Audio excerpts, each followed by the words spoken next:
All right, people coming live, unedited, uncut. We want to be mindful. These are the rules of engagement. This video, let me just make it clear. This video is not to bash gay people. This video is not to bash gay people. I want to make this clear. Before you comment or come on my live, do me a favor. Go read the article and watch the video. I shared it on my page. That's all I'm asking. Stick to the subject, what we're talking about. Don't go off into a right field or to left field. Keep it straight down the middle. Good evening. That's all I'm asking for. Because we're not going to make this into a bashing party. We're not going to do that. We're going to keep this thing in decent and in order. We're going to respect other people's views, whether they agree with me or not. We're going to hear them out. We're not going to call each other names and stupid and crazy. Please don't come on here on my platform and do that. Let us respect each other. Let us love on each other, no matter what lifestyle that we choose. Straight, gay, bisexual, whatever lifestyle a person want to choose, that's between them and God. Don't nobody out there have a heaven and a hell to put. Nobody. I just want to get that clear. Some of you guys out there don't even believe in heaven and hell. So just get that clear. So we want to be respectful, people, and watch your language. Please don't call people out their names. And now my thing want to act up. Wow, that's unusual. So people, we want to be respectful. These are the rules of engagement. Now, you don't have to agree with me. I'm not going to cuss you out. I'm not going to hate on you. I'm not even going to delete you or block you. I'm going to love on you. Hey, and listen, we can disagree, but we still can love on each other. And that's all I'm talking. And this is a very tough subject. And I love you too, Queen. This is a very touchy subject. And a lot of people don't like to face it. But it has to be faced. It's real. It's been here. It's not going nowhere. And listen, people, we got to start loving on each other, no matter what lifestyle that we choose. You don't have to force your lifestyle on me, and I don't have to force my lifestyle on you. Every man and every woman knows their sexual appetite at the end of the day. At the end of the day, you know it. I'm just waiting a few more people come on in, and we're going to get started. If you know, we're talking about the cross-dresser that asked to leave the church and to come back with men clothes. Don't come back unless you have men clothing on. So I posted the article so you guys can read the article and watch the video. Don't come on this platform just talking crazy. You have not read the article, nor have you seen the video. Let's keep this thing right. Let's go straight down the middle. I don't want to go left. I want to go straight down the middle with facts. Facts. Thank you. And listen, one of my best friends, he's openly gay, and I love him to death. And I'm going to share something with you guys.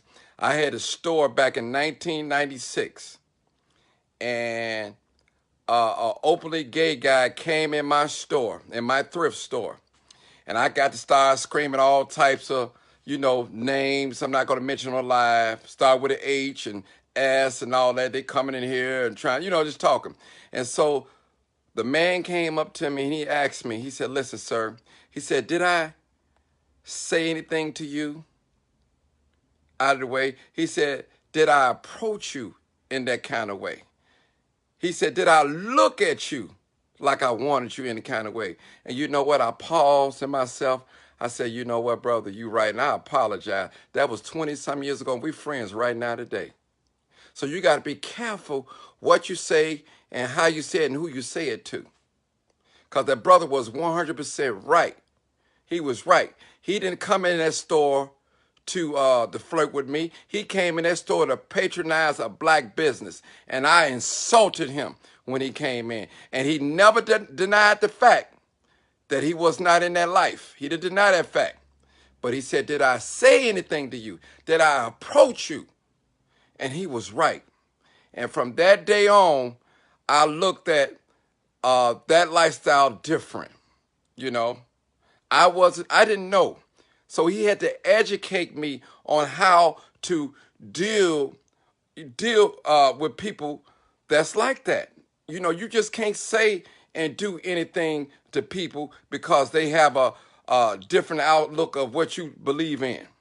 And I had to learn this. I had to learn it the hard way. I was so embarrassed, and sometimes we talk about it and we laugh about it. And he like his reply, like, Martin, you had to learn. I had to educate you. And listen, we're friends right now today. We friends. We go out to eat sometime. We talk on the phone and all the time. I mean, he know my children, every last one of my children, my ex, and man, I appreciate him for educating me, let me know what's appropriate and what's not appropriate. And I thank God for him because he educated me. And he supports me in whatever I do, things like that. So I appreciate him.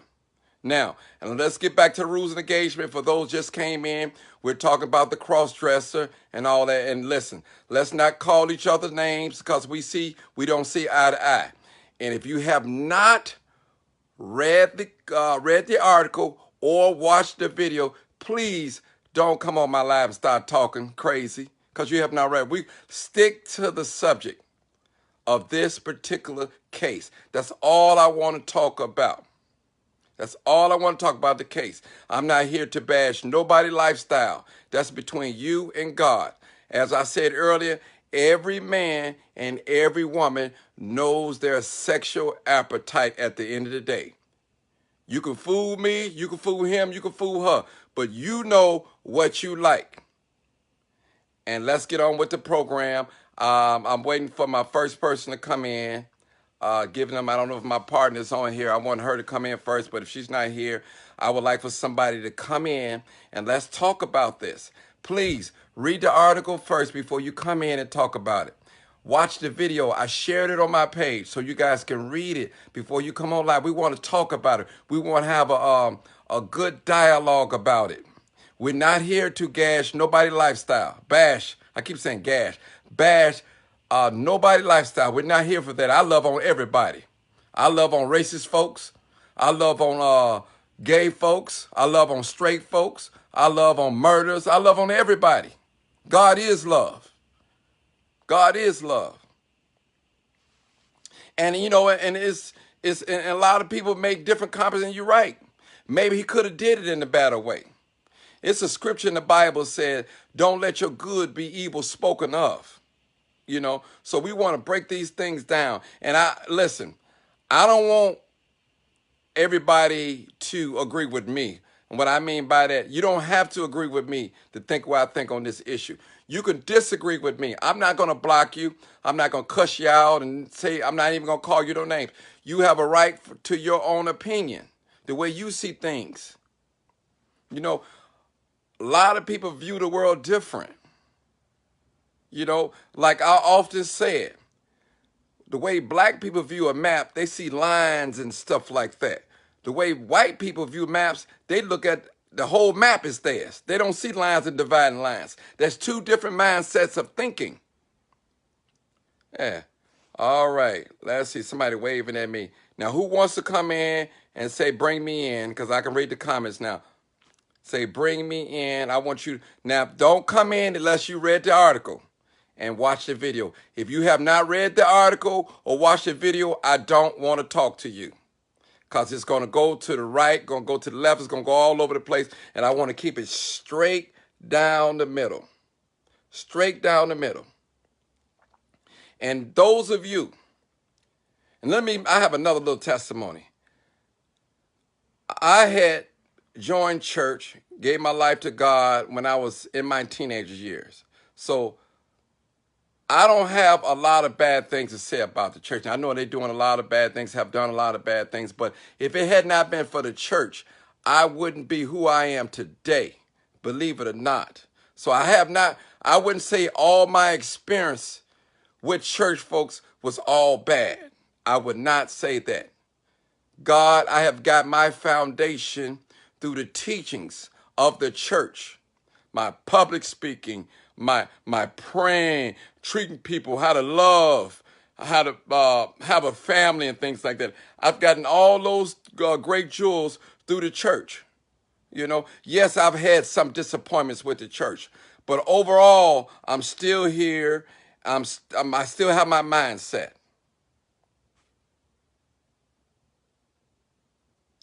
All right. What's up, Mike King? I see you all the way. I'm looking for somebody to come in. You guys, please read the article first and watch the video. I shared it on my page. It's on my page. I need you guys to come on in and talk with me. Let's have a good dialogue.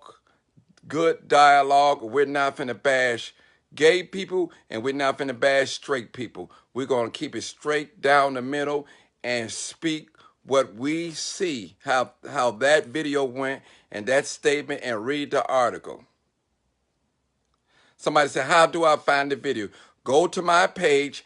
I shared it on my page. It's on my page.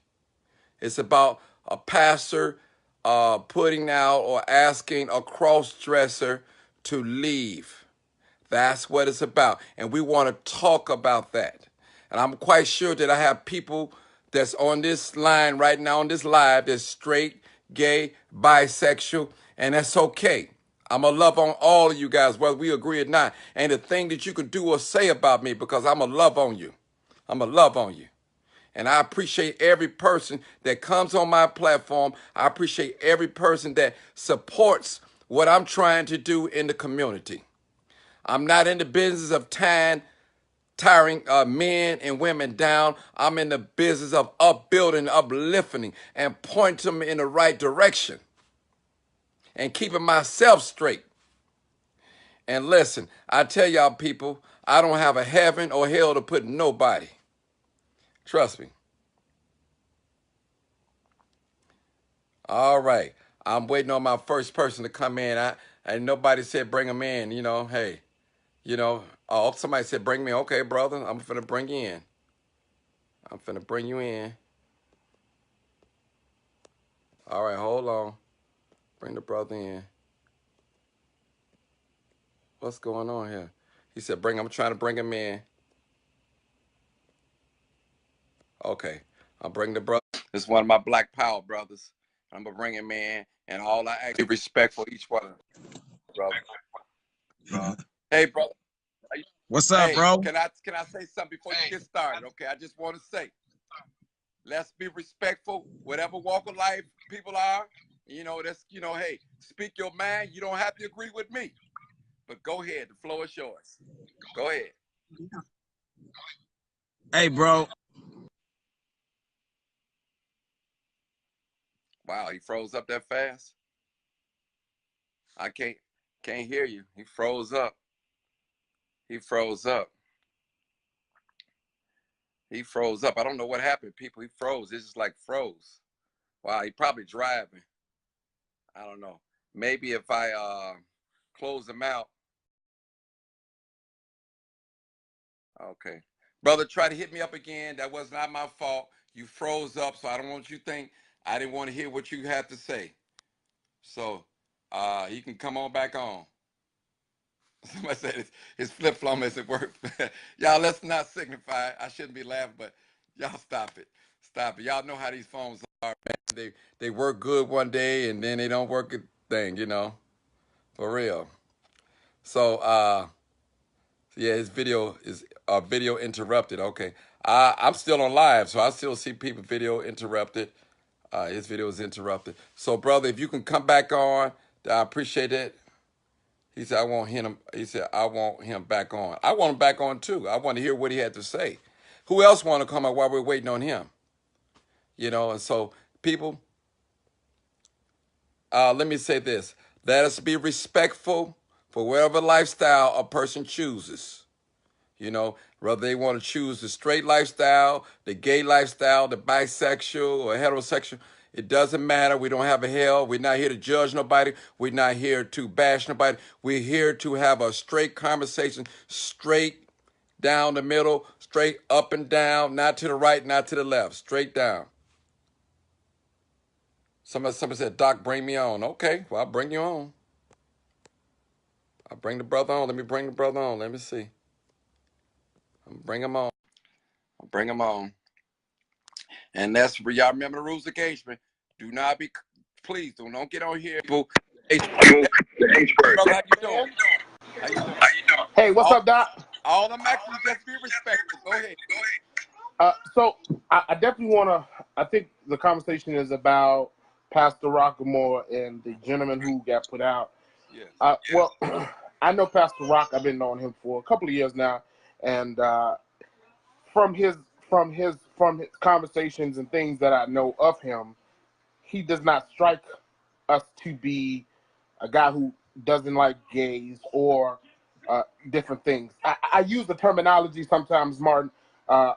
If I come in your house with my muddy shoes on and you keep telling me don't walk on your carpet, eventually you're gonna tell me don't come back in my house until you respect my rules.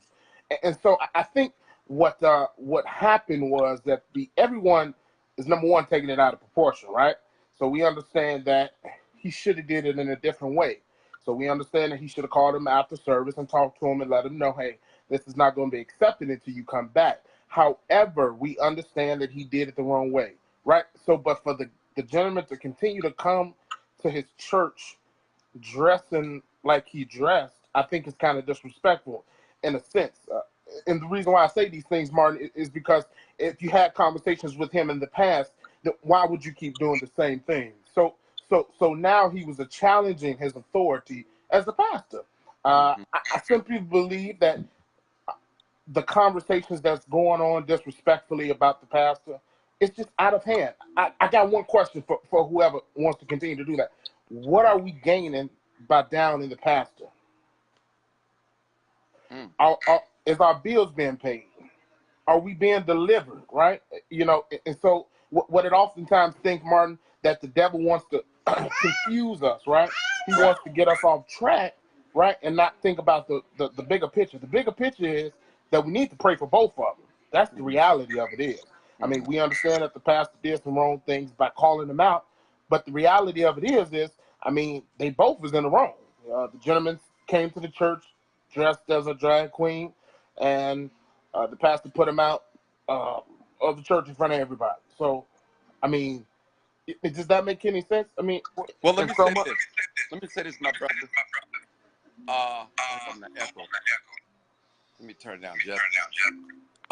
According to the article that I read, and according to the video that I watched, right, he was a member of that particular congregation.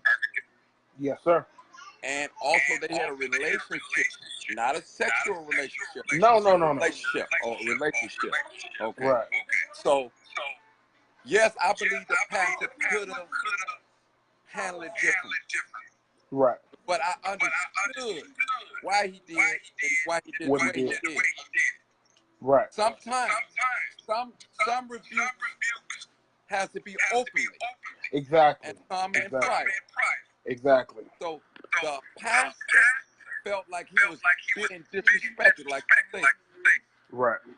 But the pastor had a good tone. He said, listen, he not only asked him to leave, but he told him to come back. Exactly. So that's the part we're not hearing. Exactly. Come back.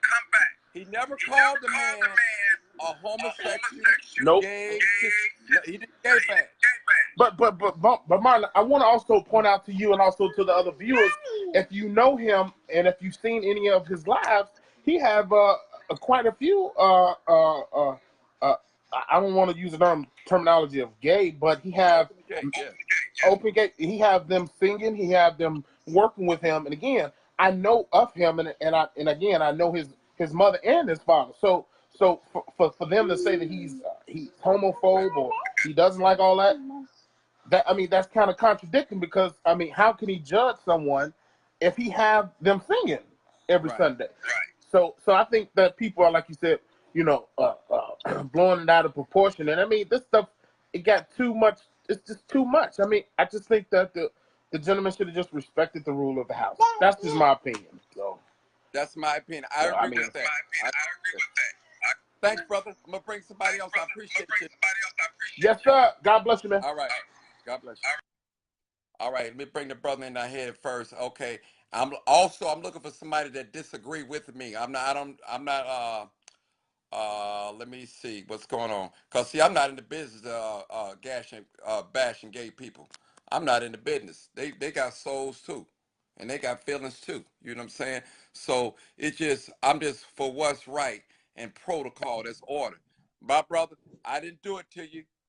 Somebody No, hey, it was me. okay. It was me, bro. Somebody said It was me. I had it on the Bluetooth on the phone. hey, What's up, bro? somebody said your flip phone didn't work. Nah, Go ahead, I ain't brother. got no flip phone. Go ahead. Hey, man. Hey, check it out, man. Now, the pastor is his church. You know what I'm saying? If he asks you not to do something, you should respect that, whether we like it or not, man. You know what I'm saying? I'm gonna give you an example. You go to the Nation of Islam over there on Stony Island. They search you before you even come up in there. Some people say, oh, what y'all doing searching people? Man, it's for your safety. So can't no foolishness jump off. But I guarantee you, bro, you are not coming into the mosque where Farrakhan is at dressed like no woman. That is disrespectful. It's a distraction to the people that's in there, and it's just not right, man. Now, a lot of people on here talking about, oh, God said, come as you are. God also said men shouldn't dress up as women in the book of Deuteronomy. I mean, so you want to sit here and split hairs? God also Uh-oh. he also destroyed a whole town of homosexuals, man. I didn't write the book. It's in the book. The angels, the men of that town, Sodom and Gomorrah, wanted to have sex with the angels of God. Hey, let me say something. Let me say something on that. You are 100% correct, but also it was fornicators down there too. You'll go back. It was not only just homosexuals, it was fornicators. A fornicator is a person that's having sex that's not married. That's what that is. Yeah, but that particular scripture was talking about the men of that town. Right. They were homosexuals, man. Yeah. And you know what I'm saying? We are all sinners. Ain't nobody trying to put down on homosexuals. But if the pastor asks you to come into his church dressed like a man and you don't like that, go to another church. It's a whole bunch of churches out here that got the pride flag, man. You ain't got to come up in that man's church and try to disrespect his rules, man. And you know, people sit up here talking about, oh, we shouldn't judge. Break a law. Oh. Where you go, you break the law. You go stand before a judge. He judges you, man. So all this talk about us, we shouldn't judge people, man, that's a bunch of crap, man. If we don't judge people, the whole society would be crazy. And that's what's wrong now. Don't nobody want to be judged, man. And people, the homosexual community, man, they want to force that lifestyle upon us. Man, I had a gay cousin, man. I love that dude. But don't come at me. I don't want to be around your homosexuality, man. I love you, man. That's your life. But don't try to force that lifestyle on me, man. And that's, you know, people might not like the way the pastor did it. You know what I'm saying? Could have done it another way? Yeah, he could have, but that's his church, man. You can't come up in my house. I don't eat no pork. You're not coming to my house with no pork chops or no pork bacon using my skillets. I'm going to put you out, man. You're not going to fry no pork in my house, man. Respect my house. And that's how I think. That's how I look at it, man. People can sit up here and hate the pastor. Oh, he a man of God and all this. Man, it got to be some type of line. It has to be a line drawn, man. If the pastor asks you not to come in that church dressed like a woman and you don't like that, go to a church that allows that. Why you going to try to come in there and try to change his church? Go start your own damn church. You ain't got to come up and try to destroy the man now. Oh, the pastor's evil. No, the pastor has every right. That's his church, his congregation. When they say, pastor, we don't like that, we don't like what you did, then the pastor gonna have to make a decision. You gonna follow the man, you gonna follow the law of man, or you gonna follow God's law, man, because God's law don't change, man. God said homosexuality is an abomination, man. Fornication is not an abomination. It's a sin that can lead to what we see in our community, 60, 70, 80% of single parent homes, man. That's what fornication leads to. Mm-hmm. Two men can't do nothing but make excrement, bro.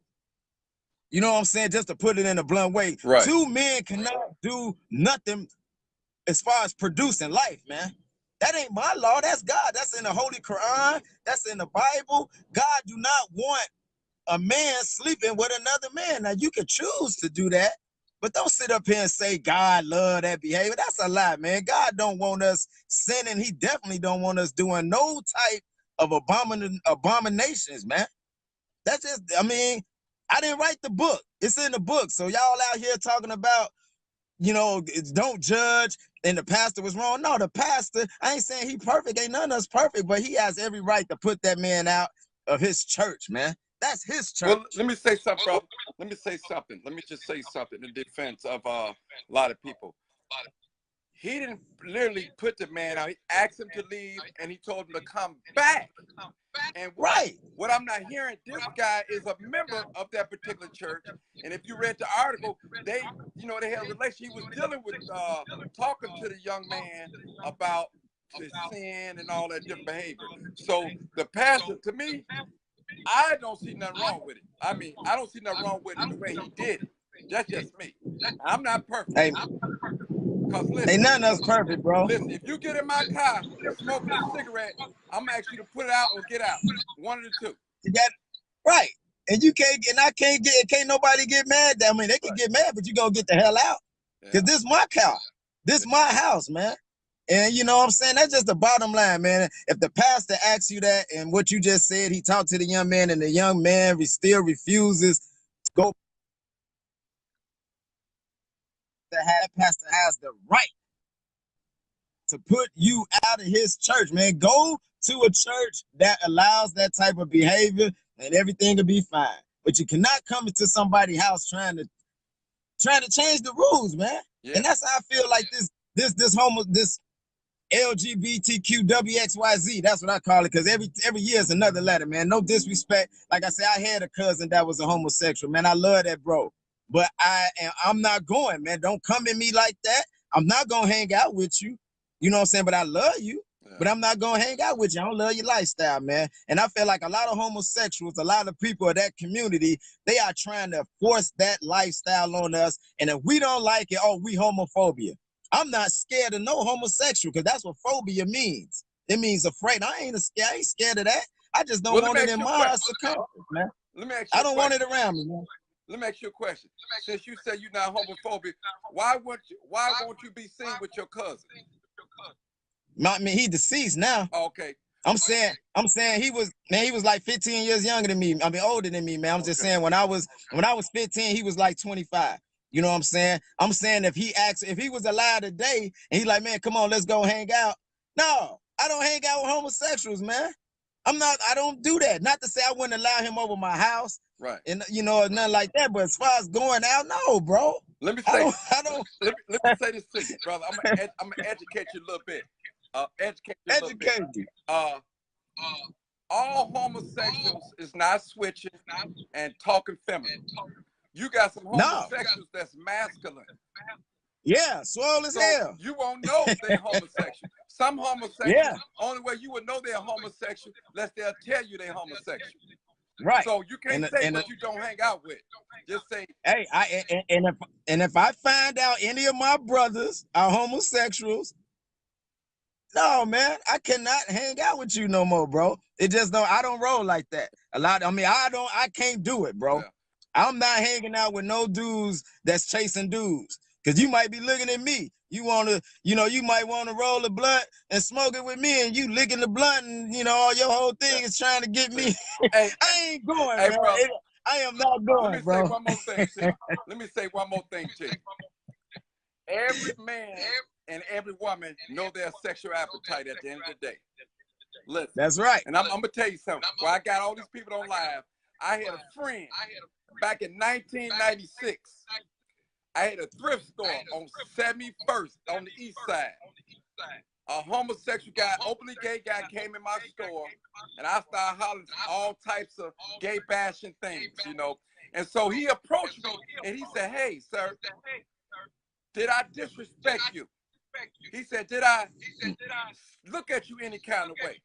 Did I flirt with you? And you know what?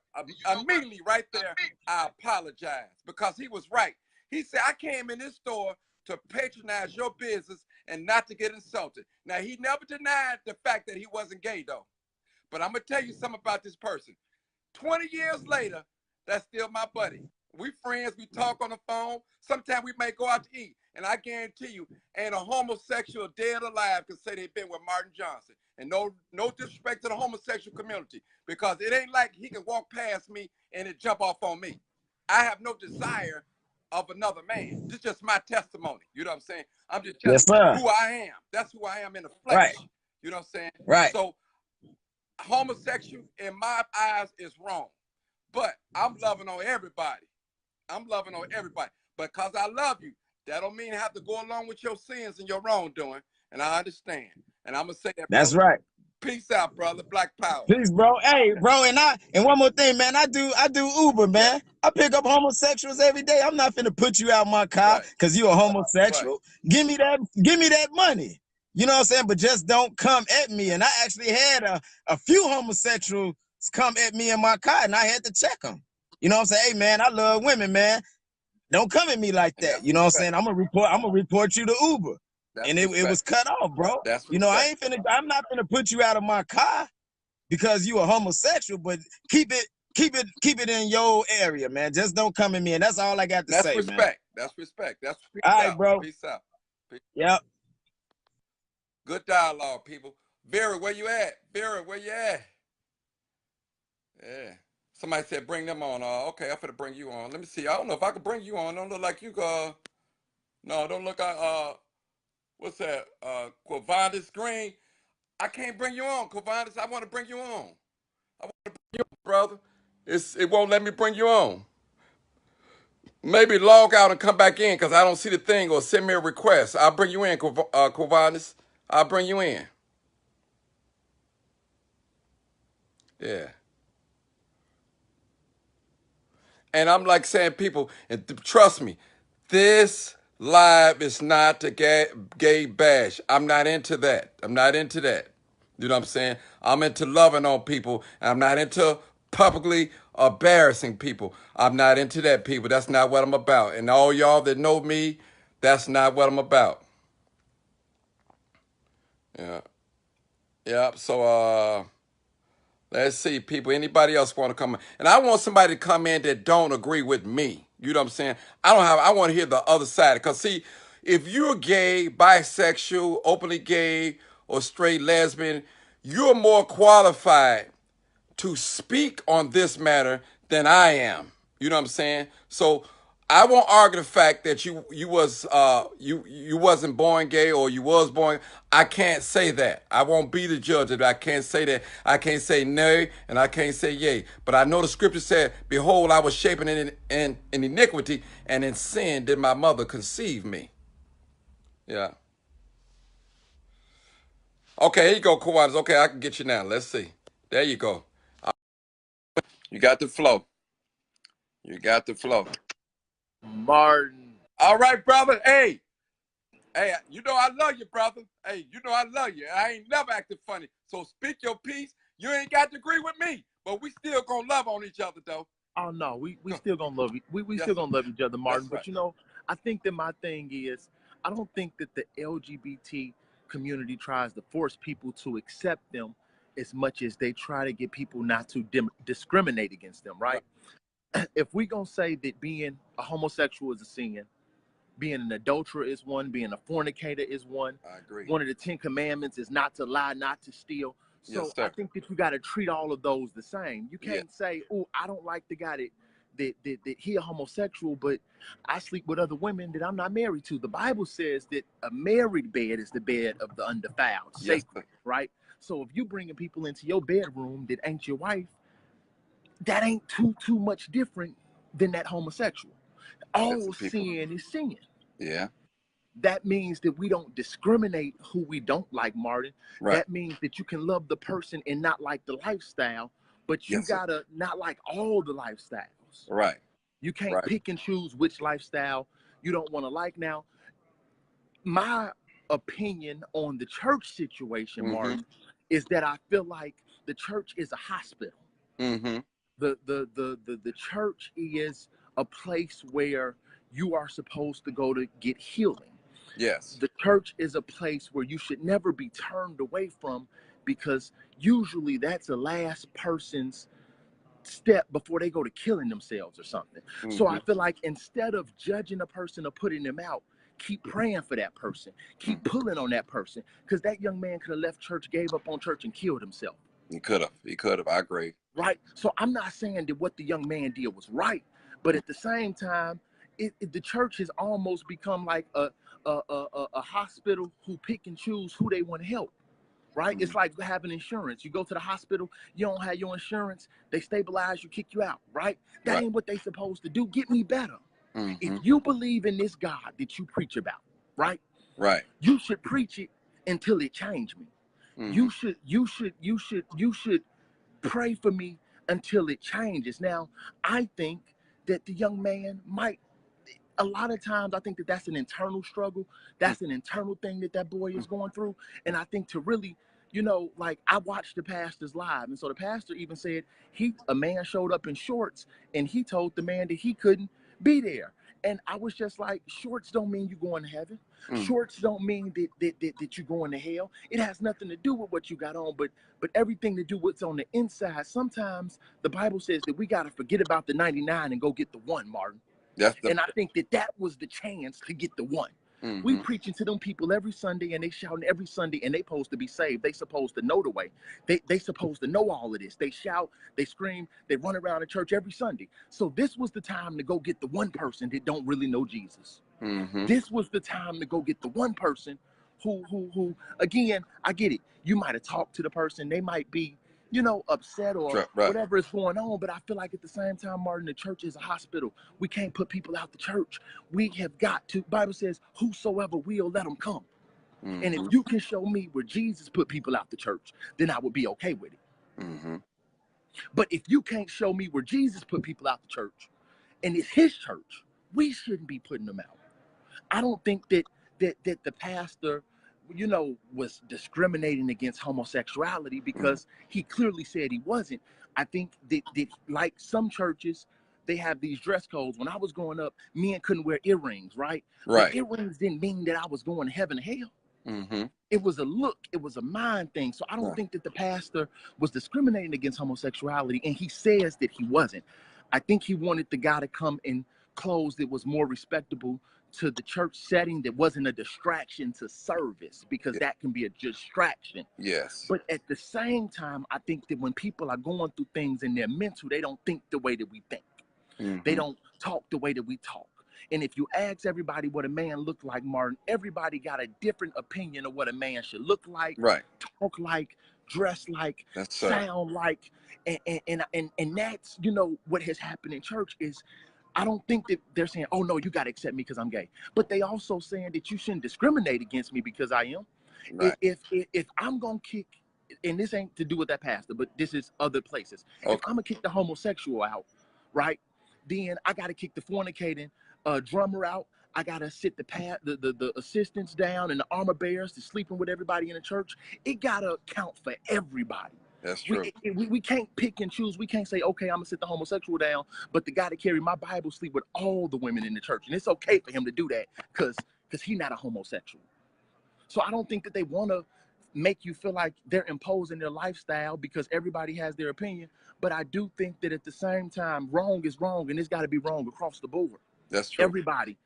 If it's wrong to, because here's the thing, if it's wrong to cross dress, it's wrong to be a homosexual. If all of that is wrong, stand on that. That's right. And if you stand on that, a person could agree with that. But you can't come at the cross dresser because you don't like that, and then everybody standing behind you and your pulpit is flaming hot, gay men that are singing and sleeping with each other. And the women look stronger than the men standing behind you.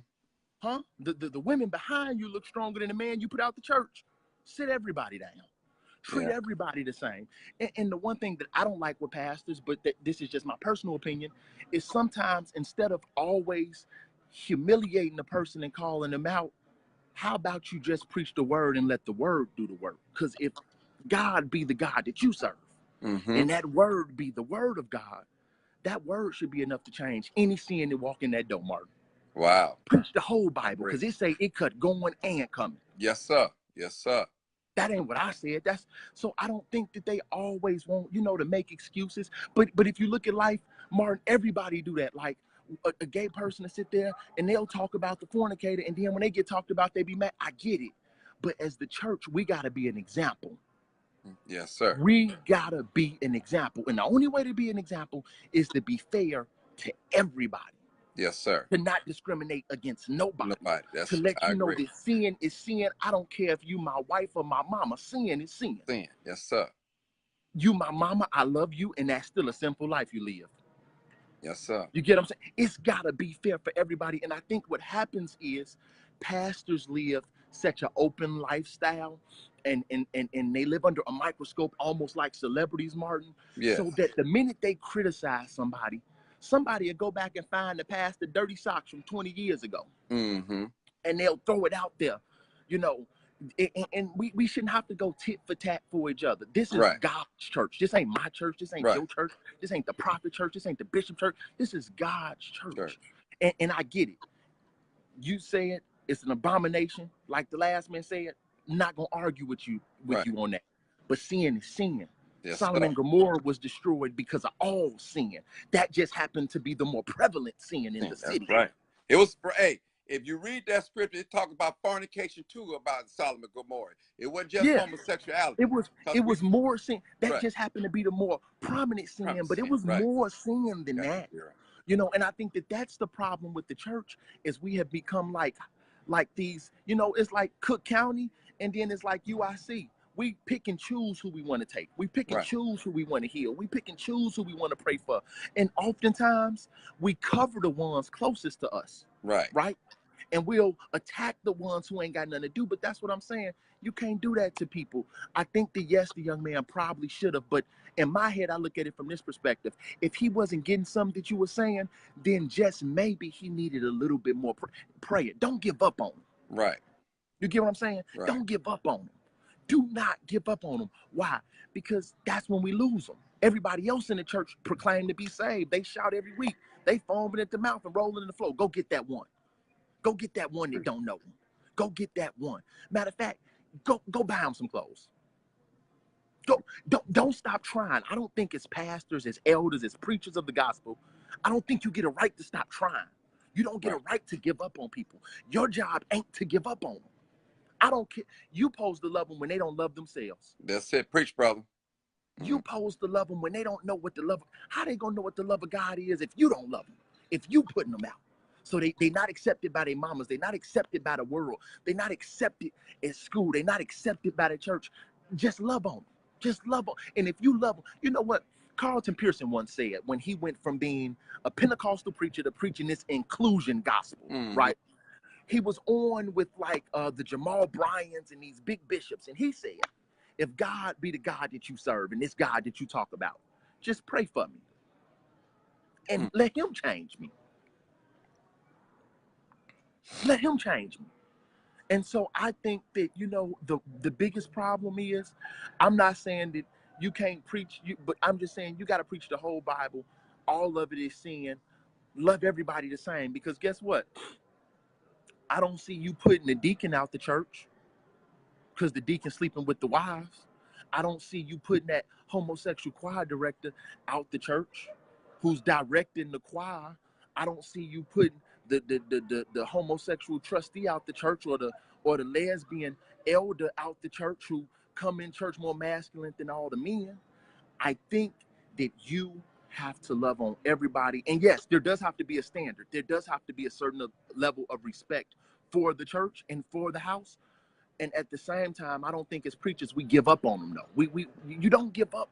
It's something about giving up on the soul, right? Right. That we should, like, I think that, I would be frustrated too if you keep telling your kids to do something and they don't do it. You don't stop telling them, though, do you, Mark? No, I don't. I keep over and over and over and over, man. I still tell them.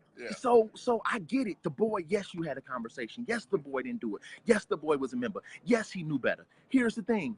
Keep keep doing it. Because eventually, like I said, I believe that there's something when men want. There's a big difference between a man being a homosexual and a man on the inside feeling like they were born a woman and cross-dressing. There's a difference, right? And I think that a lot of that internally, you just got to pray for. You can't. It's like this, Martin. When you got a homosexual son or daughter, and the parent wants to whoop them, you can't beat that out of them. No. It don't go nowhere. No. It don't. The only way to get that out is through prayer. And if you believe in the God that you serve and believe him to be God and King of Kings and Lord of Lords, if you believe that, like you say you believe it, preach it, pray, and let him do it. That's right. Hey, brother. I mean, that's all I can say, Martin. And here's the other thing, and I'm gonna just go ahead and say this. This is the part where I feel like the church has to be careful because they live under a microscope. It is illegal to make people feel like you are discriminating against them. The church is a business. You got to run it like such, whether you want to or not, including when you get things like tax exemptions. Federal, there, brother. You're right. I got to agree with you benefits. You got to agree or you have to comply with federal guidelines. Check this. You don't want to comply with federal guidelines. Give your tax exemptions away, close down your 501c3, pay them taxes, okay? And then you can make those rules. I'm just saying, I own a business, Martin. And if I discriminate, they're going to sue me. Right. That's the truth of the matter. That's the truth, brother. And yes, we don't want to, we feel like, you know, the God's law and then the law of the land and this and that and this and that. You know, when we decide to take those federal benefits, then we got to abide by those policies. High schools are being forced to put gender neutral bathrooms in the high schools. Why? Because they get assistance from the government. Therefore, they cannot discriminate on who walk through those doors. And that's just the business part of it. To me, I think when you do those things, you open yourself up to a heap load of bull crap, because some people might be nicer than another. A person might feel like you publicly humiliated them and they just come at you from every angle. And you don't want that. You don't want to subject the church to those kinds of lawsuits. You don't want to subject them to those types of things. It's a business.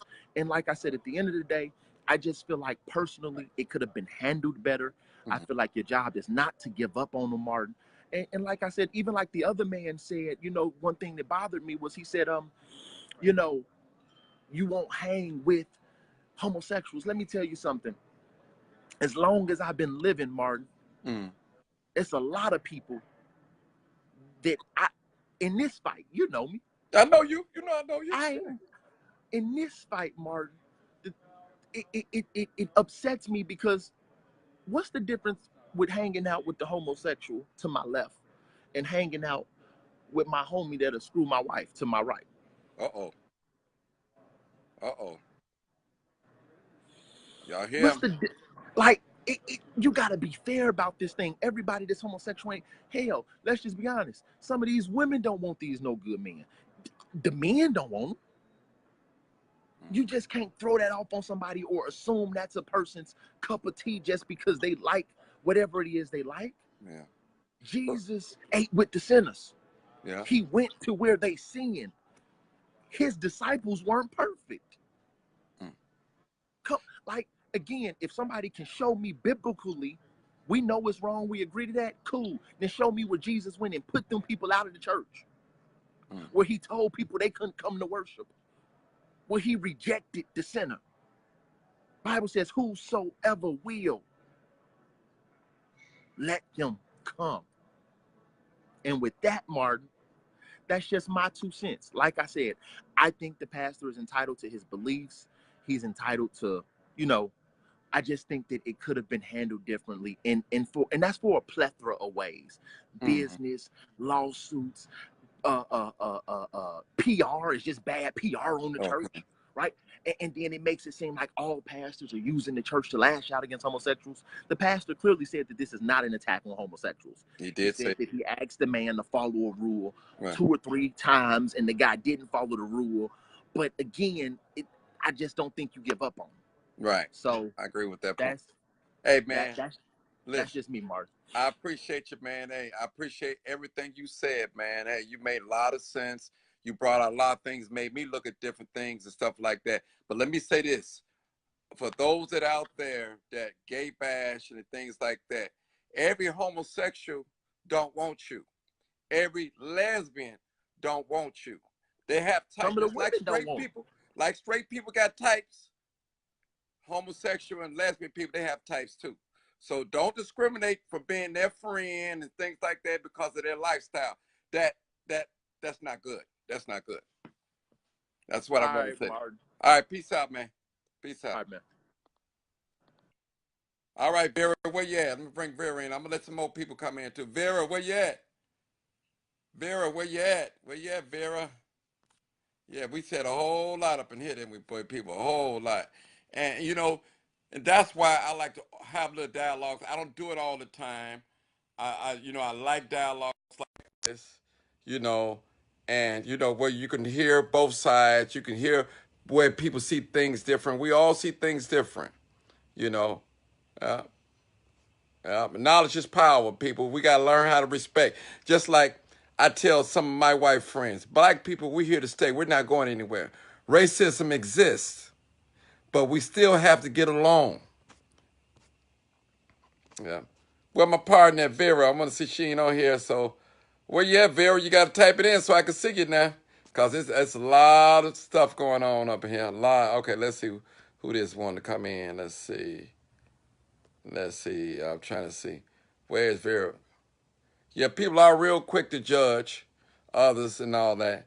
But it's a matter of being educated. You have to be educated. You know, you have to be educated on how to deal with people with different lifestyles and things like that. I once was always not thinking like this.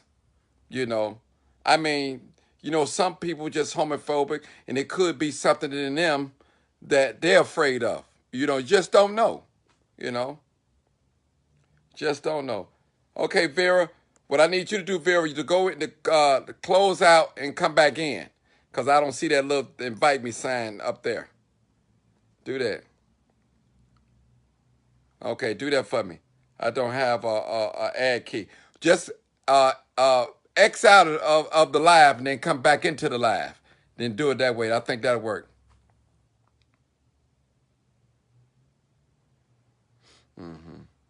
So if you guys have not read the article is on my page and the video. Please watch the article and video before you come on here and comment. Please, please. Vera, just exit out of the live, then come back in. Then I should be able to bring you back in because I don't see the thing on there.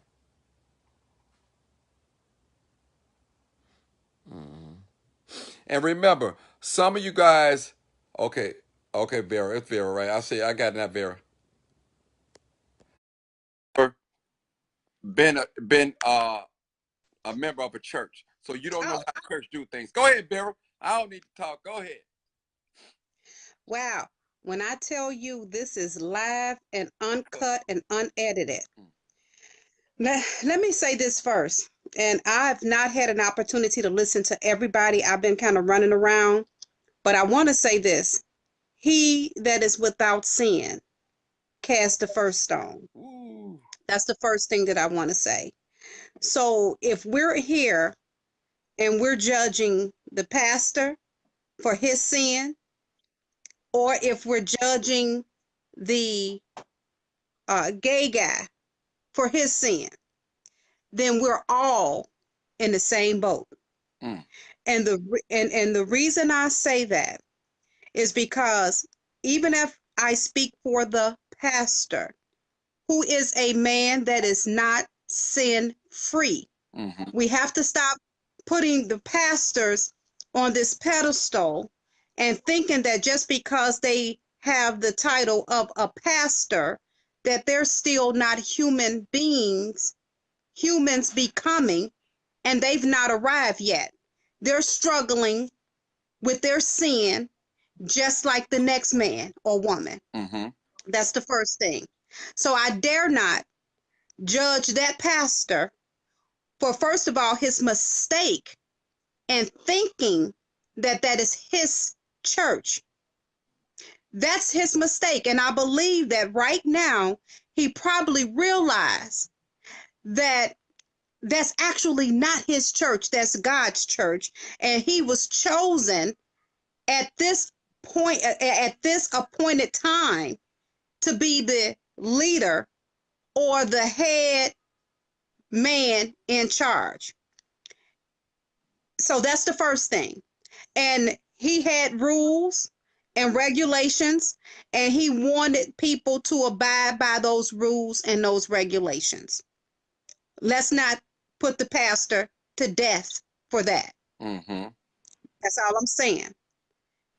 On the other end, we're dealing and we're talking about the fact that this young man was told on several occasions, and that he was even being mentored by the pastor, to not come into my church dressed the way that you're dressing. You cannot dress like a woman in my church. Now, me personally, when someone tell me it's something that I can't do in their presence, I respect their presence, because I don't have to come in your church and dress the way that I want to dress. I could either start my own church, I can go to somebody else's church where I am accepted, and at this point, our relationship is not working, because I want to do what I want to do, how I want to do it, and you don't want me to do it. So I'm not going to disrespect you. I'm just going to cut ties. I think that that young man probably should have did that. However, that's not what he did. The second thing is we're talking about all these scriptures. Now, I tell people I'm not religious, Martin, but I'm very spiritual. Mm-hmm. And the reason that I'm not religious is because we take the Bible, and I understand it's just better instructions before leaving earth. However, there is a lot of things that's not in the Bible. I believe that there are a lot of hidden scriptures. I believe that there are a lot of hidden books of the Bible. Mm-hmm. I believe that there are some things that we don't know. Gays, lesbians, homosexuality has been around since the beginning of time.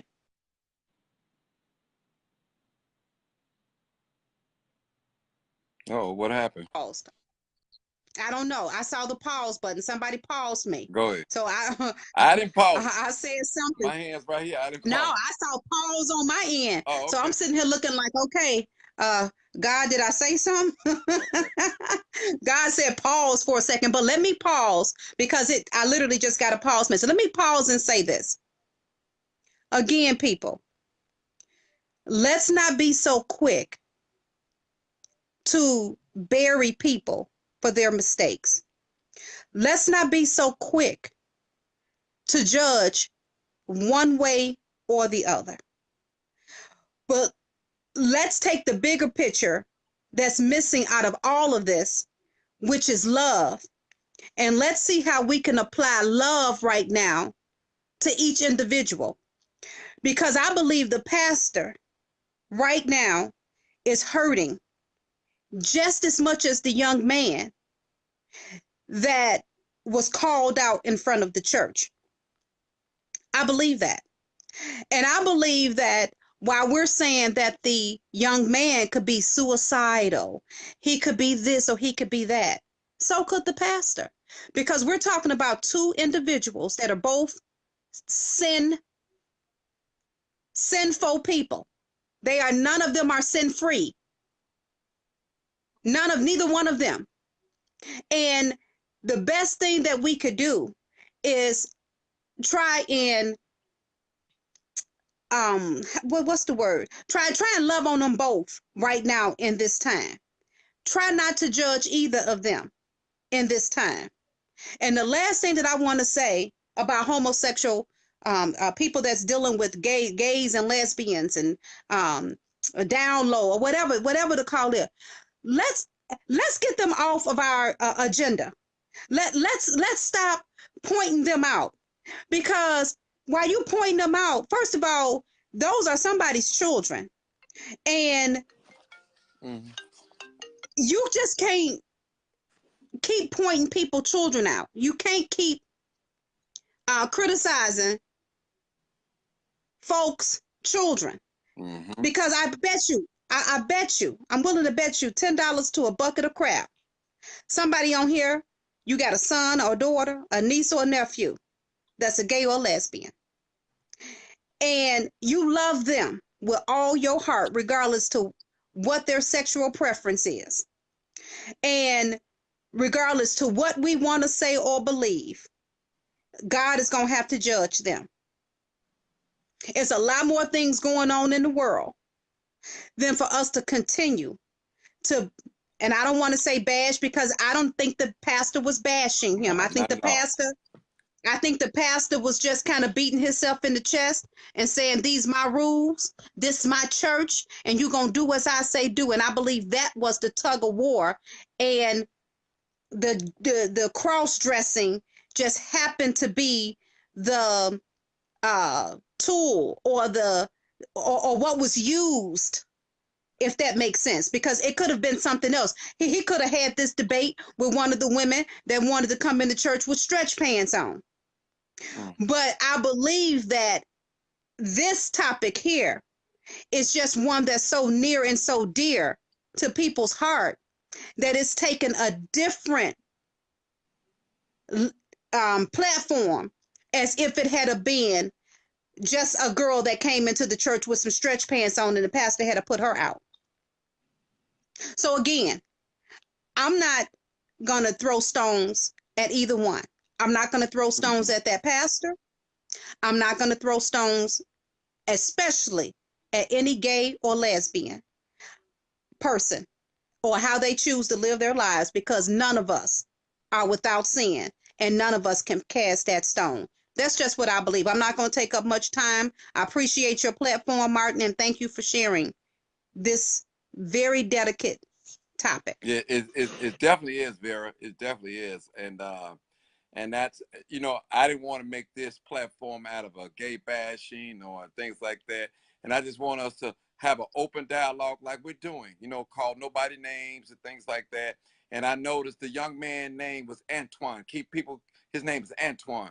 The cross-dresser, his name's Antoine. I think somebody kept putting that on there. So we know that, so, but let me just say this to add on what you said, Vera. There are rules, people. Now, there are rules everywhere, rules of engagement when we go to people, different houses. Now, he is the shepherd of that particular church.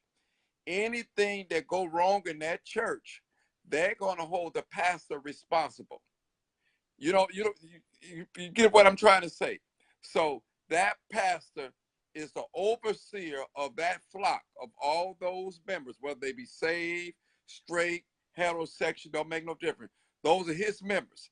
Now, I don't know what I probably would have did if I would have been in that situation, in his shoes. I agree with the fact that he did it, but he could have probably handled it a better way. That's what you call an open rebuke. Now, I don't know how many times that they had a discussion in private about him coming in. And he could have been, that could have been like a lashing out far as, what, Pastor, I really need help. I'm battling with this spirit of cross-dressing. It could have been that moment, that defining moment where, you know what, it could have been. It could have been, I don't know. And you know what, Martin? It also could have been that moment where he said, you know what, Pastor, the hell with you. Because I'm choosing to dress like a woman today. And if you want to pull it, I'm the one for you to pull it with. Because today, this Sunday, I'm coming in this church. And I'm coming with my dress on. And if you want to pull it with me, it's going to be one. So I dare you tell me, come up out my dress today. It could have been one of those. We don't know. Yeah, I'm going to say this. We don't know. I'm going to say this, though. There are people in other countries, men, that wear dresses. So it could, first of all, we have to understand that, you know, some men do wear dresses. You know, Medea showed us that. That's Tyler Perry, but that's a whole nother laugh.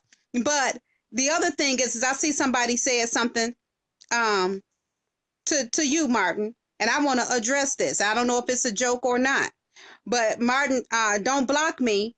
If you're trying to come out the closet, I'll still be your friend. Now you see how, and she may have just been joking. I don't know. But this is what I'm saying. You see how people come and they show up with messiness and nonsense? Because guess what? If somebody want to come out of the closet or stay in the closet, that's their closet. See, that's what I'm talking about. We got to learn how to really stay out of other folks' bedroom. And if you ain't in their bedroom, why? I could care less who somebody's sleeping with, how they sleeping with, as long as I don't have to sleep with them or behind them. All right. That's the only time I'm concerned. If you want to stay in the closet, stay in there. Matter of fact, some of these people that's talking about your closet, especially women, we all should shut up, because you'll be surprised if your man in the closet with them.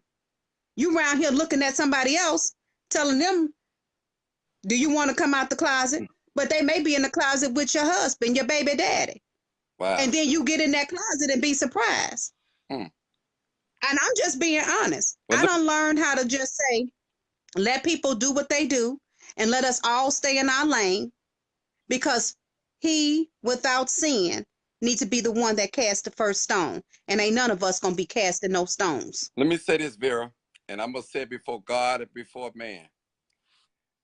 I've been through a lot of things in lifetime, and I'm not bragging, by God's grace. And I'll say this before man and God, and I'll put my life on it. I ain't never committed a homosexual act a day in my life, and don't have no desire to. But I just want to put that on the record. You know what I'm saying? On the record.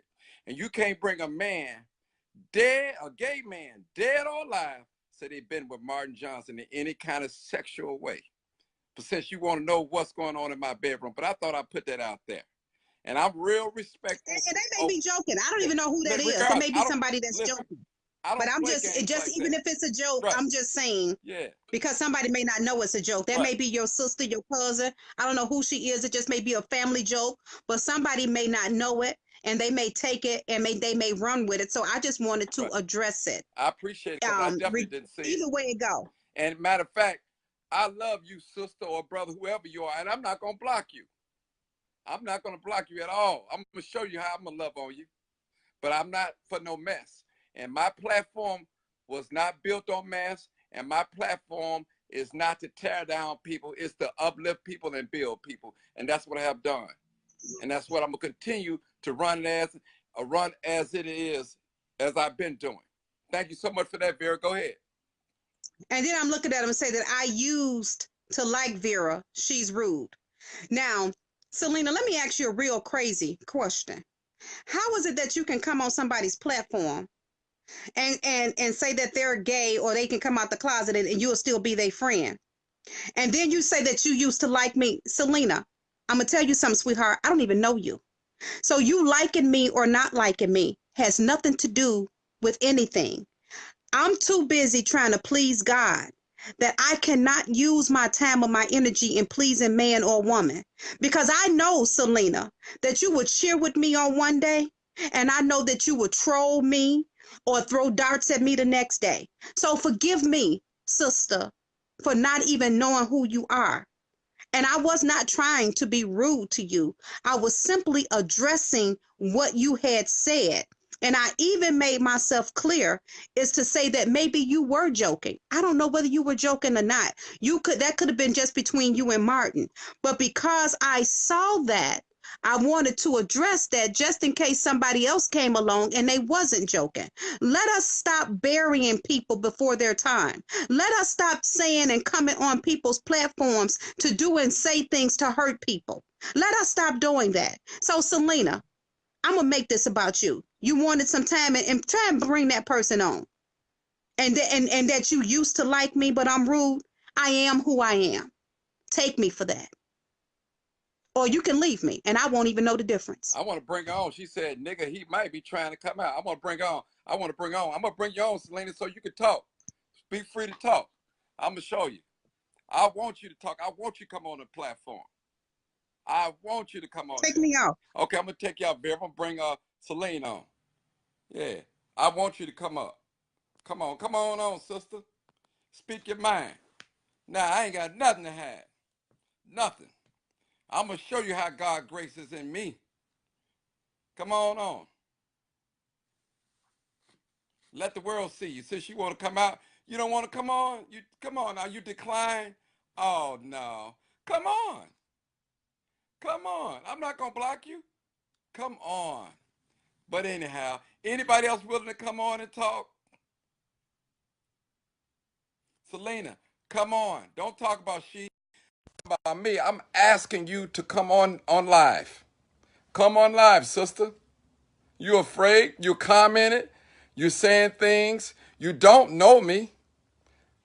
Maybe you know something that you want to tell the whole world about me. Come on here and tell it.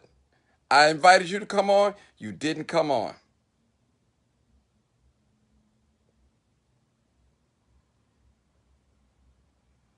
Go on, Selena, with your bad self. Come on here.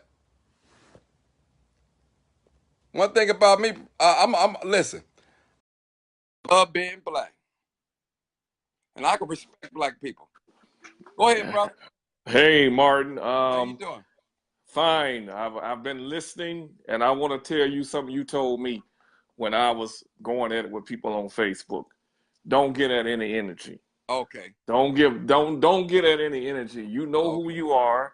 Right. And don't lose focus. People do that in church. They do it when I'm online, and they will cause you to lose focus. Just stay on the track. Stay on the subject, and it's about what this preacher did. And I don't know if he met with the young man, but I do know, being a minister in church myself, it's a lot to go on behind closed doors that people don't see before it gets in the pulpit. Other members could have been complaining. In church, you have little kids that go to church as well. And it's one thing to be openly a homosexual, but to dress up like a woman, you got to understand where you're going. Would you want your kid's teacher to come to school dressed up like she just came to a strip club? No, because it's sending the wrong message. What this pastor should have did was called him to a side, not publicly shamed him in front of the entire congregation, knowing in this day and age that people are quick to go live on Facebook just to get likes. That's what he should have did. He should have called him to a side and said, look, we've had this conversation. I'm not going to keep having this conversation with you. The rules of the church is the rules of the church. They may not be the pastor's rules, but the church is a group of people who come together and set bylaws. And that's only fair to the other people in there. I mean, I'm friends with one of my good buddies. I'm not going to call his name, but people talk about homosexual people. They're some of the nicest people you ever want to meet. They're just like everybody else. You don't know what's going on in their head. And the church hurt is the worst type of hurt. I do hope that both individuals will come to some type of agreement and talk it over.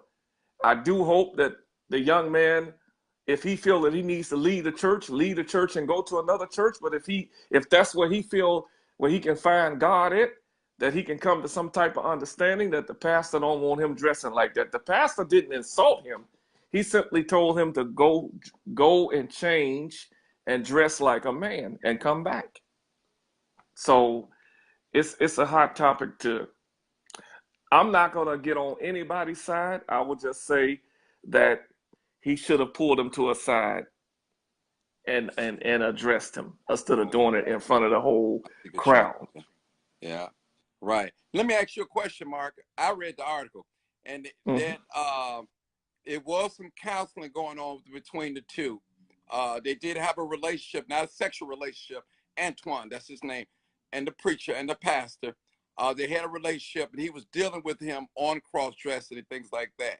And that's just like, give an example.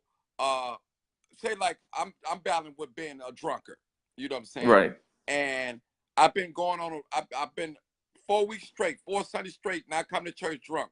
But on the 5th Sunday, I come there drunk, alcohol all over me, and the pastor called me out. I'm like, you know, it happens. And you got to remember, God talks to the pastor, the shepherd of the flock, and tells what he wants the pastor of the flock to deliver to the sheep. You know, tell them. He gives them the word and things like in that order. In that order. Now, God talks to all of us as well, too. Don't get me wrong. You're wrong. But see, I didn't want to twist it up. He asked a young man to leave and come back. He didn't just throw him out and things like that. Right. And it could have been done better, but he asked him to come back. But when you shame somebody in front of everybody, and maybe I'm gonna say it like this: if he been counseling this young man, and they had an understanding, then in a way the young man brought it on himself to be shamed in front of the whole church. Because now I'm gonna say it, I got to say it, and I'm not gonna use the G word. I'm gonna use some of those people. They don't have no respect about other people. They have all the rights, and they got the nerve to get offended when people stand up and say, you know what, this is not right. Like, if I had kids, I would be complaining to the pastor.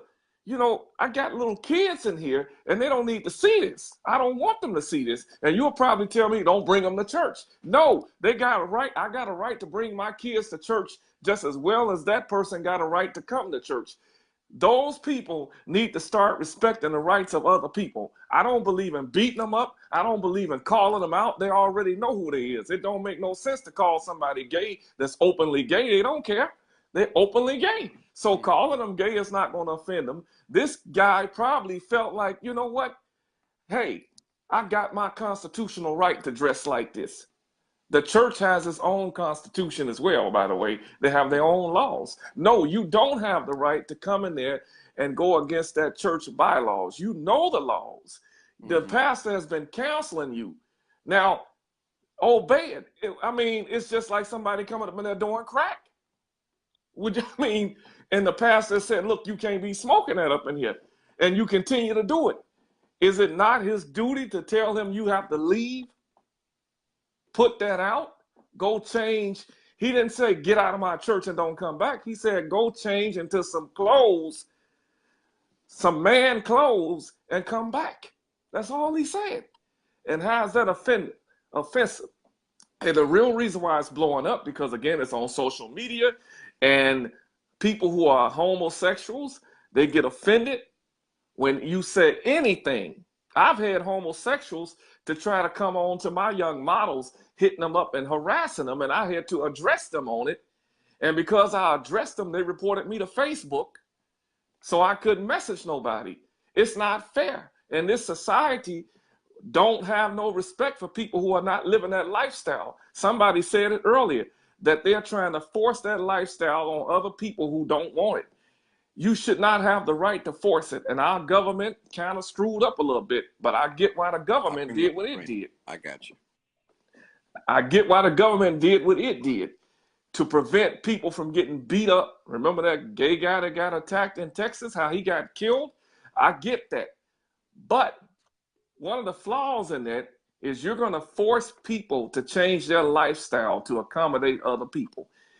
It's not fair to them. Don't cross-dress in a church full of people, because that church has kids in there, little kids, that are looking at them, and you don't want our kids confused. People care about the kids. You don't want your kids growing up being confused. You teaching your kids one thing, and there's a man sitting up there dressed like a woman. I mean, it's not right. And to force it on a church, a pastor has to stand up. And trust me, people probably have been complaining to the pastor. It's worse in a Baptist church.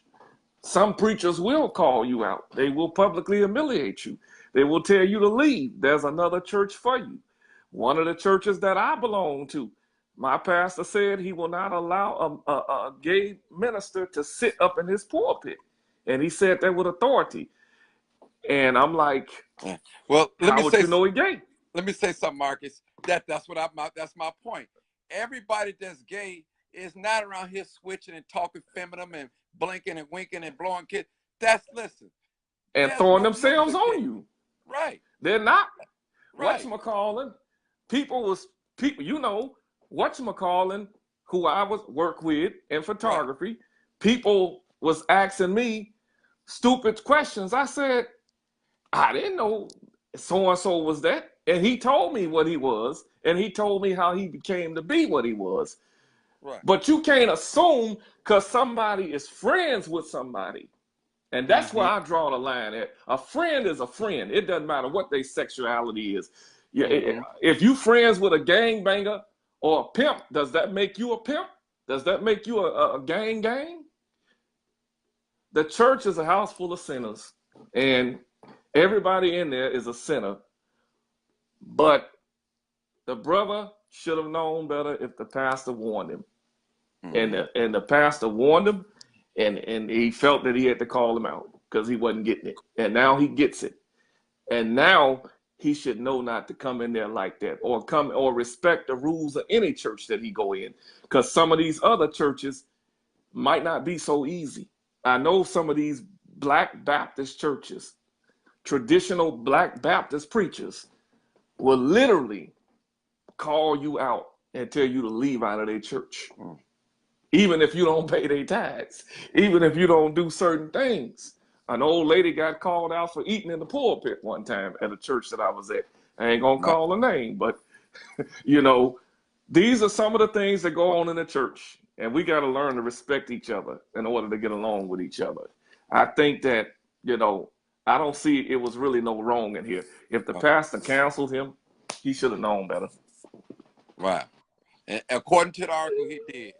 Oh, okay, that's your heart's clear, Marcus. Anything else? Well, in conclusion. Okay. In conclusion, people, if you think it's something wrong with people who are friends with homosexual, it's something wrong with you. Remember this, a friend is a friend.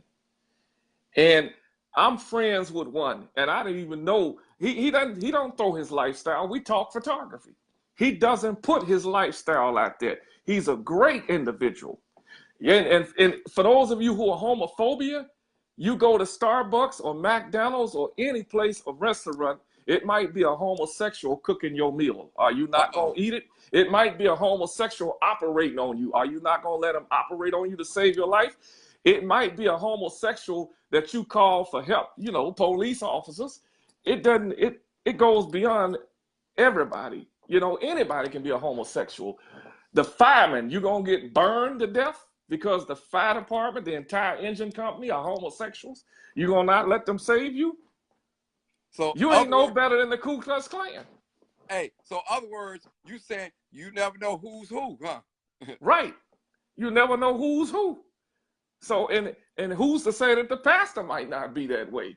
Because sometimes when people are always quick to put the spotlight on other people, they're that way themselves. That old saying, if somebody said, somebody farted, that's the person that farted because he the only one that smelt it first. Think about it. All right, preacher. I'm going to bring somebody to thank you for your comments. Right. All right. All right. All right, Sister Sanders, I'll bring you on. Bring you on, Sister Sanders. Sister Sanders, where you at? Where you at? I'm looking for you. Where you at? Where you at? She was in Bible class today.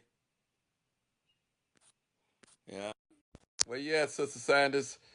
Where you at? Yeah, people, this is, I mean, it's crazy out here, people. It's definitely crazy out here. Definitely crazy out here. I mean, I appreciate all the comments and everything, even some of the backslack and all that things. People, you know, you have those people that it's confusion. They're confused. And what I mean, not is in sexuality. I'm talking about confused, just starting stuff. They just messy. Just plain, I mean, their life is miserable. But one thing I know about me, no weapon that's formed against me shall prosper. For greater is he that is in me than he that is in the world. I'm more than a conqueror. And I know God is real to me. I trust him every day. The things that I go through, the things that I've been through, 50 years on this planet Earth, I'm still here, clothed in my right mind. Know who I am. I tell you, he's real. Okay, sister, go in, leave out of the live and come back in because I don't see the thing where I could bring you in.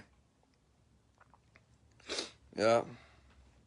Go out of the, Sister Sanders Katrina, go out of the live and come back in so I can see the little symbol to bring you in. Yeah.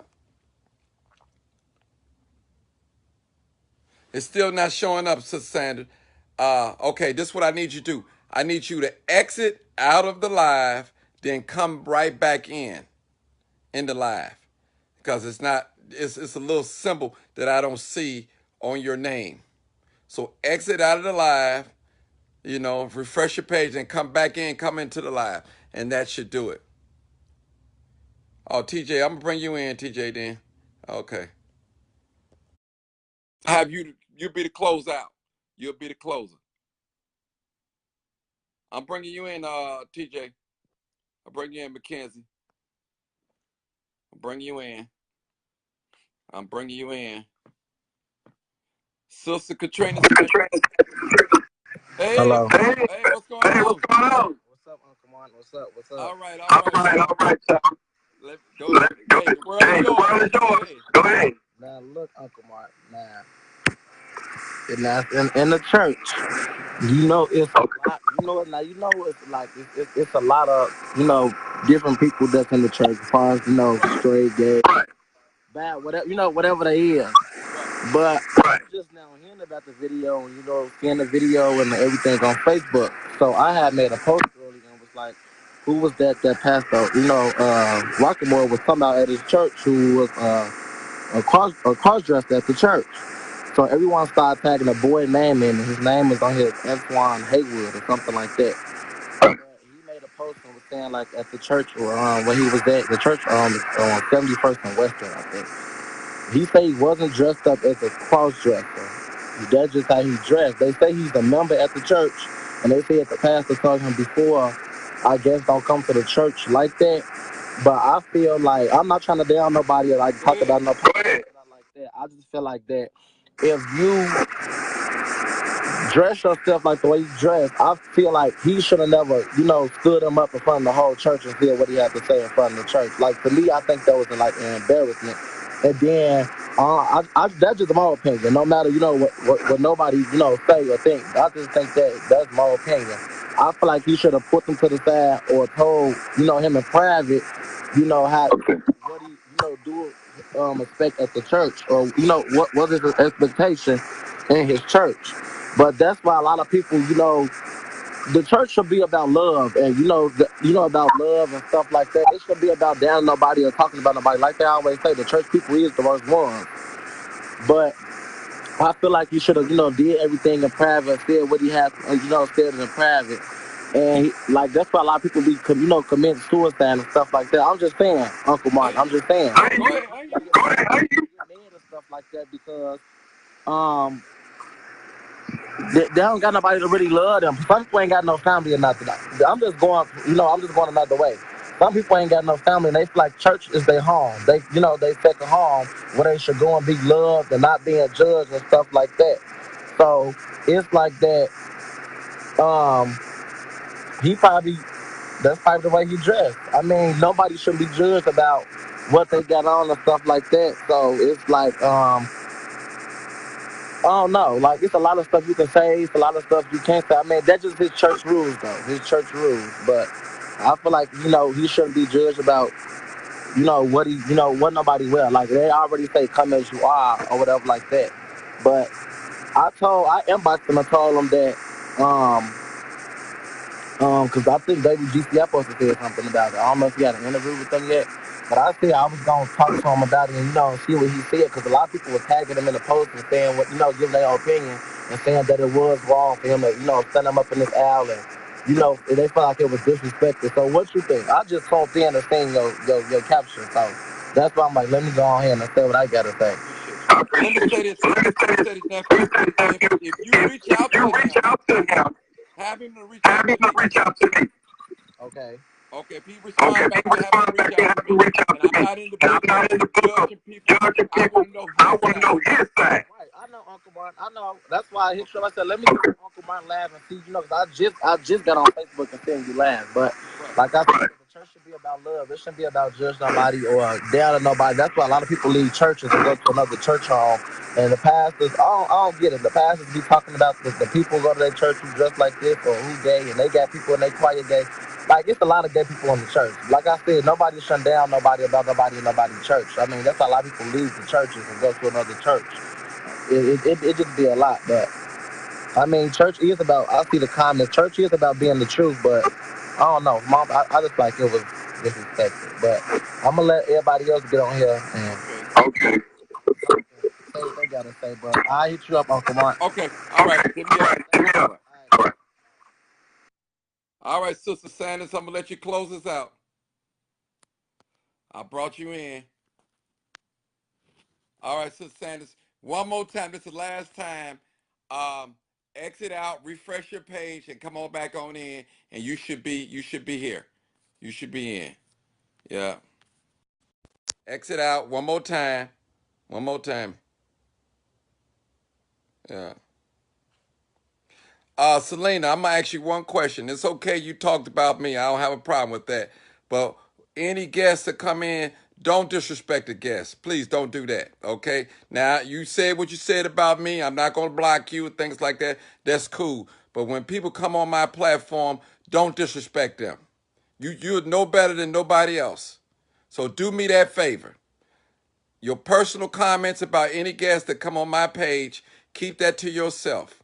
And I ask everybody, before you come on this page, let us be respectful of other people's views and of them. That's all I ask. Now, you already disrespect me, belittle me. Hey, I'm not going to knock you off. So it's cool. All right. We're good. We got understanding. No problem. All right. Katrina, where you at? Where you at? This is so you close us out. Close us out. Where you at? That's what I'm waiting on. I appreciate everybody for cooperating. I appreciate all the comments and everything that you guys have said. I appreciate all you guys. There you go, Sister Katrina. There you go. Every comment you guys, whether you agree with me, I mean, I kind of but it's cool. Hey. You. Hey, y'all.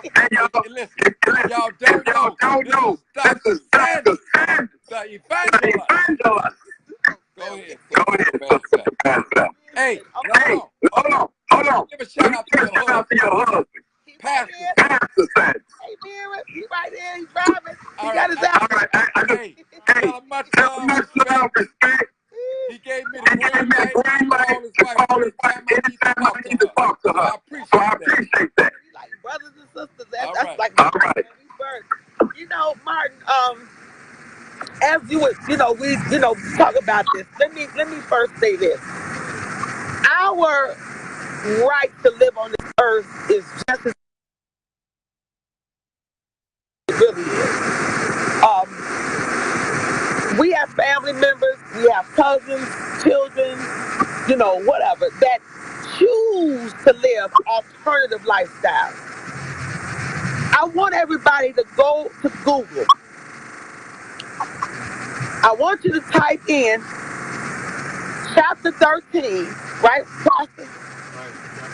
Chapter 13, documentation of the homosexual agenda. It was established and written here in Chicago. You don't have it? I'll email it to you. Inbox me, and I'll be more than personally happy to email you. Now, let me say this. The law, our president, former President Barack Obama, saw fit to not really clearly understand some things in his office. when Dr. Martin Luther King, Medgar Evers, Malcolm X, when they were fighting for civil rights, that was for us to be able to vote, use the bathroom, go to school without having to be segregated. That was a civil right. Now, a choice to sleep with someone is your personal preference. Now, if you want to sleep with a dog and get pregnant, that's your business. But it's not a law. Now, I know a lot of homosexuals. I know a lot of lesbians. But one thing that I do not do is participate in their behavior of what they want to do that is totally ungodly. Now, they are welcome to come to Redeemed Fellowship. I'm going to hug you, kiss you, bite you on the jaw, pat you on the back. But one thing about the church is that we have rules for those that are in the church. We're not talking about those who are not in the church. But Martin, I'm going to call you Pastor Martin. You remember back in the day, you couldn't curse in front of a church. We didn't curse. We didn't sit on no box. We didn't throw no liquor bottles. Wasn't no grinding and bumping and grinding. None of that stuff was going on in front of the church building. Now you got everybody putting swastikas on the church and everything else. That pastor, according to the article, as you said, because I don't know what everybody was saying earlier, that he already had a conversation with the young man. If the young man refused to follow that rule, that was on him. Because a pastor's job is to protect the church and the people therein, including those who come in the door. We're not saying you're not welcome to go to church. You're welcome to come to church anytime you want to.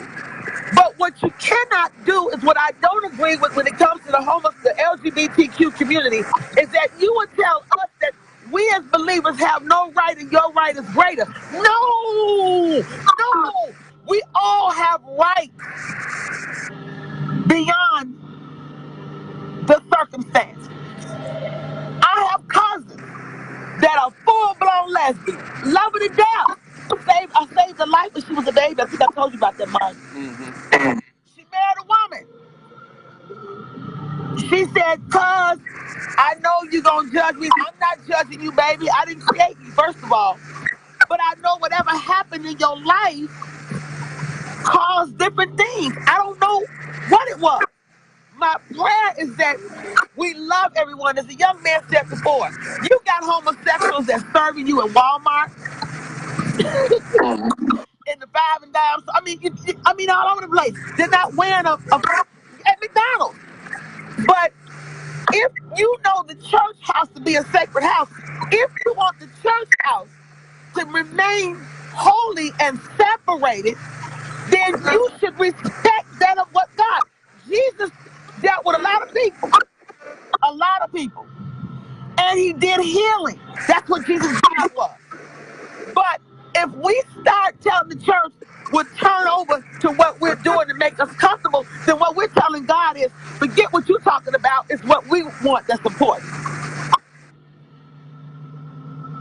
All souls are mine, but the sinners shall die. That's the scripture. We gotta love everybody, no matter what. But we have order. You tell me, Brother Martin, and I want all of your listeners to listen to this. When you go fly out of town, how are the airline stewardesses dressed? They dress with uniforms. They got the uniforms on. How do police officers dress? They got their uniform on. When you go in the butcher of a store, how are they dressed? They got the little white thing, they butcher uniform on. When you go into the bank, how are they dressed? They dressed up. They got their name tag, and they dressed up professionally. So now, when we go to church, we should have some dignity about wanting to serve the Lord. Now, we're not saying that you come and that might be all you. I'm not talking about the ones who don't know no better. I'm talking about the ones who know better. When you are taught the word of God, you are given the word, the unadulterated word of truth, because the Bible is an infallible and inspired written word of God, the Father, the Son, and the Holy Spirit. But if the young man was already told what was required of him, that was nothing to get upset about. It literally wasn't. But if you coming in there, little kids are sitting up saying, well, what is that? You understand what I'm saying? Remember we talked about she died a few years ago? Yeah. We knew her by her cowboy hat and her leather pants. We knew she was a dancer. That was evident. She wasn't evangelizing. She was a dancer. When you go to the strip club, do you expect to go in there dressed for what? Yeah, right. If I go stop it now, I don't go to nightclubs, but I just to make my point, I should go by the 57 line tonight and walk in there and tell them y'all going to hell. Do you not think they're gonna put me out? That's not the place. That's not the place. Number one, you got a question that provide a screen. When you know better, you do better. I go to church. I'm a pastor's wife. I got a barrel full of hats. But Martin, I don't wear my hats every Sunday. I got a blue jean skirt on and a blouse and a jacket for Bible class. I'm not going in there with a big blue suit on for Bible class. I wear my attire when I'm supposed to. I don't wear pants. I work out in workout clothes. But that's my choice because of what I believe. But anybody that come to Redeemed Fellowship, you're welcome to come there. But what I don't want to see is that my child or my grandchildren saying, well, is that the way I'm supposed to dress? Because Lord Jesus, Martin, I'm sorry. Women teach girls how to be young girls. We used to dress with little body socks on and little, dressy shoes. We're taught how to wear undergarments. We're taught how to conduct ourselves as young ladies growing up. So the teaching starts at home.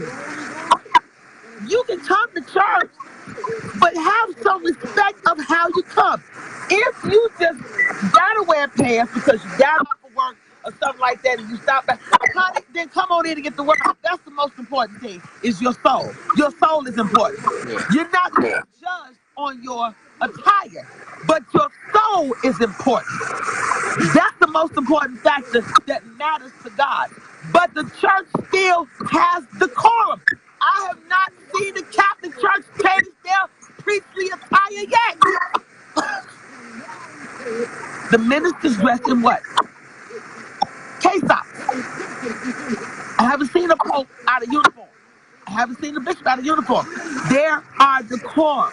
If we start not respecting decorum, then we are in the world of a barrel of misconfusion. And the pastor, we don't know how he delivered the message to the young man. But if the young man still feels, well, I'm going to do what I want to do. Well, see, now what you're doing is saying, what? I'm a ruler. Those who are LGBTQ, we love you. But don't tell us you're going to chicken choke us to go with you. Don't do that. Because now we come back and we going to fight you back. That's our only right. What the LGBT community is saying, we are more important than the average person. No, you're not. You're not higher than us. Look, read that homosexual agenda. I promise you're going to be educated. A lot of people are damaged. And what the church is, a place for damaged goods. It literally is.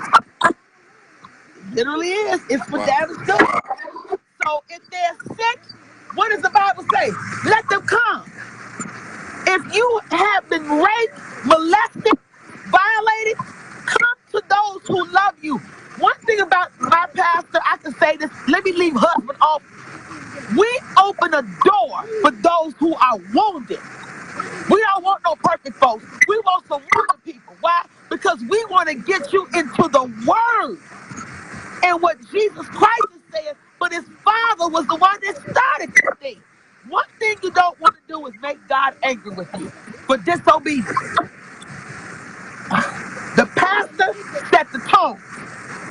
Now let's go to the football field and start acting like we're losing our man. We get kicked out. There is order in the church. And him being a shepherd, he is a watcher of our souls. I don't think he just grabbed the young man and threw him up against the wall. But he told the young man, if he told him one time, why the young man listen? You understand what I'm saying? That's what rebellious spirit. He want to make his point known better than anything else. It's not about you. You can do what you want to do in your house. All of you all. If I came to you all's house, I want you to think about it. And you tell me, Dr. Sam, take your shoes off. But I would say I would do it anyway. I'm not going to take my shoes off. Will you let me stay in your house? Wow. You gotta go. You gotta go. You told me I cannot have no boots on in your house, but I'm going to gangster my way in your house. Would you let me in? Would you ask me to stay? No, I would not. You be standing outside. So now, we had a gangbanger came to our church one time. And you know what the gangbanger said? I was asleep, and I just woke up, and I just wanted to come here to look in to see what was here. But we already knew what the boy was up to, no good. But we didn't run him out the church. But guess what I did? I called 911.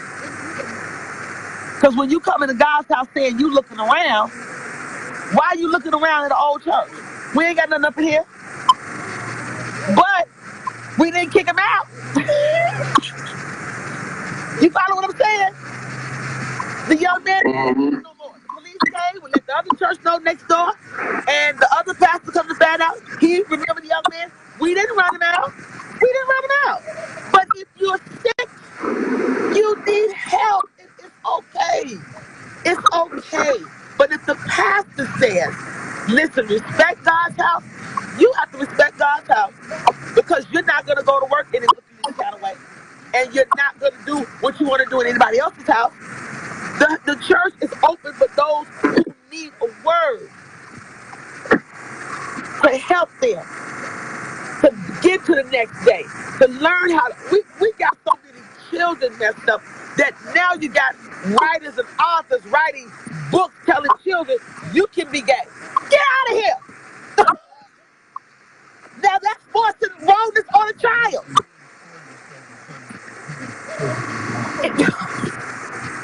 I mean, what you say, Pastor? Why you watching me? That's what the world said. I didn't hear. Repeat what it said.